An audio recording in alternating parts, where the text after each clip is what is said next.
Hi guys, my name is Scorpio. Today I'll be showing a Wither hostile mob switch I designed. This is probably the first ever Wither mob switch that doesn't require bedrock to cage the withers. If you aren't interested in the technical details, feel free to skip to the user guide later in the video.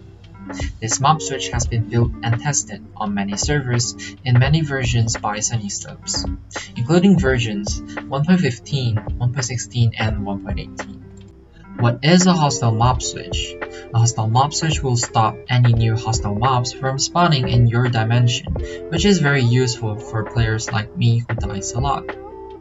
There is a hostile mob cap in every dimension that prevents the usual spawnings of new mobs once the mob cap is reached. A hostile mob switch is basically manually placing a lot of hostile mobs that won't despawn but still counts to the cap, like withers to take up the mob cap, so new hostile mobs won't spawn. Hostile mobs placed in lazy chunks still counts towards the mob cap. You'll need 70 times the player count plus one number of hostile mobs to stop new ones from spawning. As an example, 2 players need 141. This mob switch is inspired by SunnySlopes and Gateway mob switch. The mob switch wirings are taking reference from trizz with their mob switch and Fallen Breath's lazy chunk with their mob switch. The withers will only see their target when first summoned. After the wither gets pushed down, it can't see its target anymore.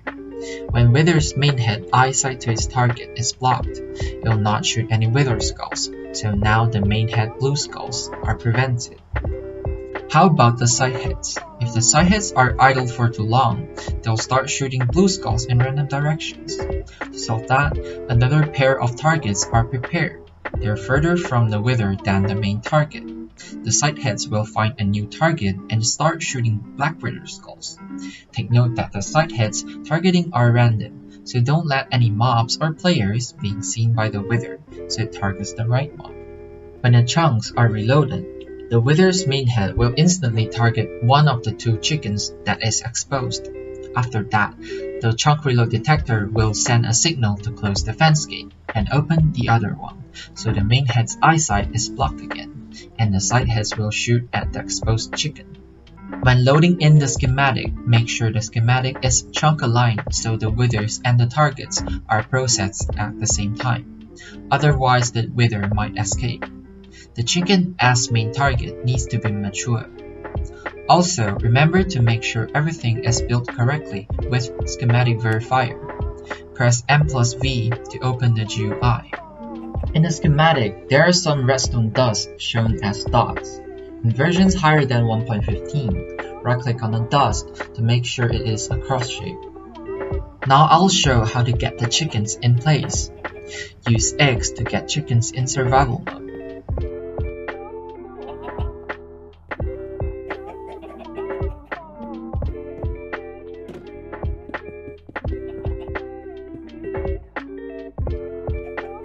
To use the mob switch, fill in the wither skeleton skulls and soul sands or soul soil.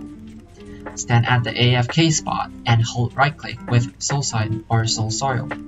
Players will not take any damage from wither's explosion because they are out of range.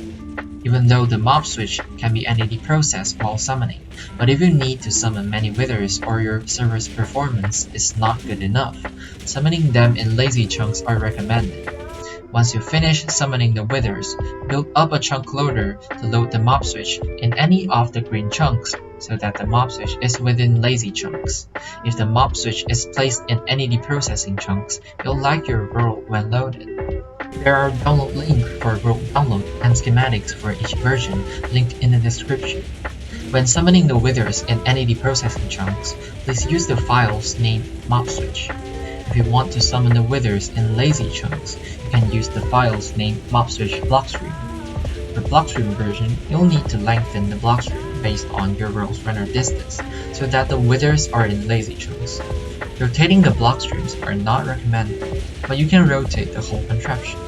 If you don't know how chunk loading works, be sure to search for explanation videos online. That's all for today's video. Be sure to read the descriptions as any important updates will be stated there.